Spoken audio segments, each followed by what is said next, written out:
One of the major things that goes along with singing is breathing. Now, we breathe all day long, but it's a different kind of a breath than what we need for singing. When we sing, we actually need a deeper, wider breath because the amount of air passing across the vocal cords to sing is very different than the amount of air passing across the vocal cords, say, to just talk.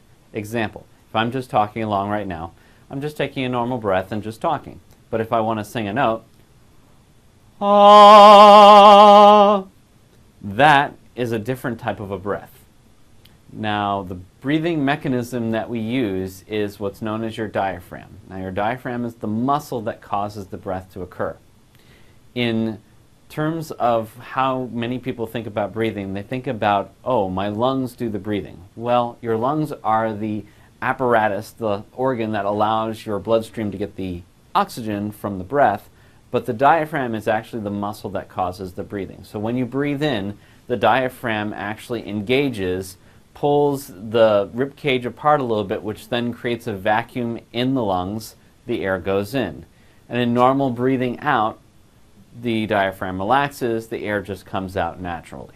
Now, in singing, we want to actually do something slightly different than that because we want the diaphragm to stay engaged while we sing so that we free up the throat from not having any tension. So I want you to, first of all, think about, where is my diaphragm? Well, the diaphragm and all the muscles attached to it, called your intercostal muscles, actually go from here all the way around your back and up, and just basically causes a muscle to allow the rib cage to come out and go in. The place where you can feel the diaphragm move the most is actually right here. Now, if you find your sternum, which is this bony area right here, and then go down just a little bit to where it's softer, you'll find that area. And we nickname that the pant muscle, simply because if you tried panting, you'll feel that muscle expand and contract. Now, one of the exercises that we're going to be using as a breathing technique is what's basically a hissing exercise. And what you do is you breathe in, and as you breathe in, I want you to think about everything as being like a bellows from a blacksmith. Those things where they take and they create this, they stoke the fire. Essentially, that part is down here, which is part of the diaphragmatic muscles.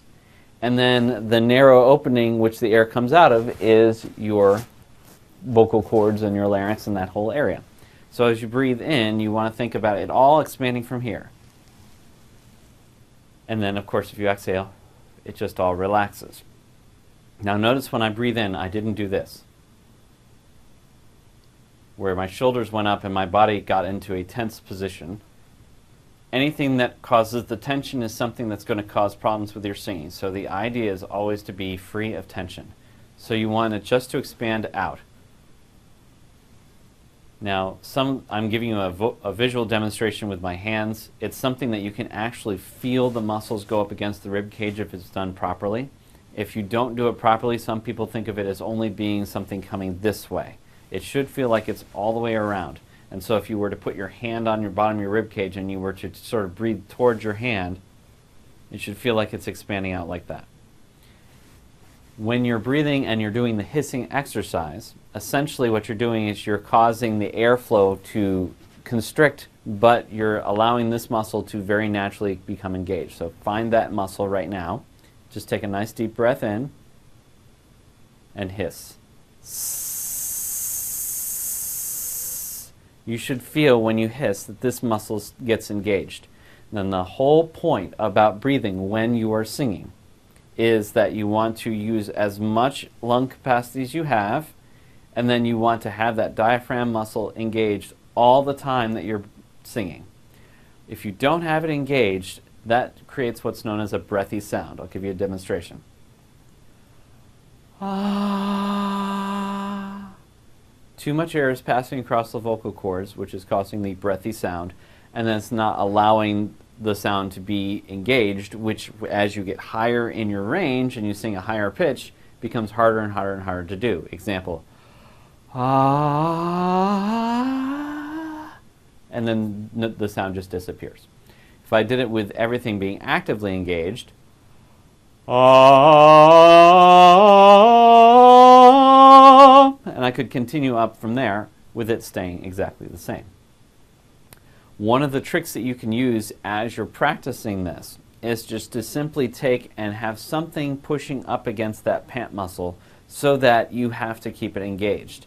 Now that something can just be your hand pushing, or if you want to, you can find a stationary object to push against. The laws of physics essentially say that if you're pushing on it and it's not pushing back, you're going to be pushed over.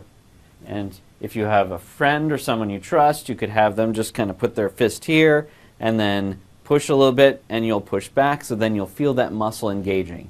That's essentially one of the major issues that people have when they sing, is that that muscle is not engaged while they sing, so they don't have that ability to sing freely from the throat. One of the things that I talk about in the textbook is the idea of using a breathing technique where you're creating a ratio of breathing. Now, the numbers given there are arbitrary. You can use less numbers, you can use more numbers, but the idea is also very beneficial to being able to increase your breath control. So one of the things you can do is use the ratio of 1 to 4 to 2 using a count of 4. So I would breathe in on 4, then I'd hold the air for 16 beats, and then breathe out on 8. And I want to continue to breathe out slowly so it just doesn't dissipate right away. And I'll give you an example of that, and I'll snap my fingers for the count so you know how long they are. So here it comes.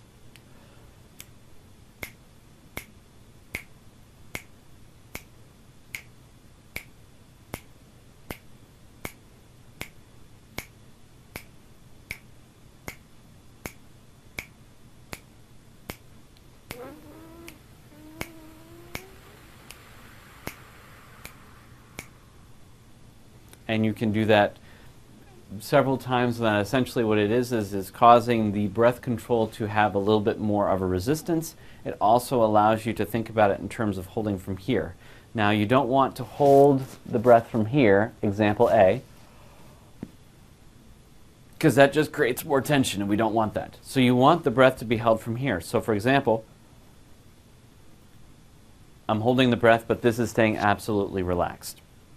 So one of the things about breathing that's so important is that if you don't have enough breath, you essentially can't sing an entire musical phrase, and then it sounds less telling of the story. So for example, if I were to sing the first phrase of the national anthem, but I didn't get enough breath, it could sound like this.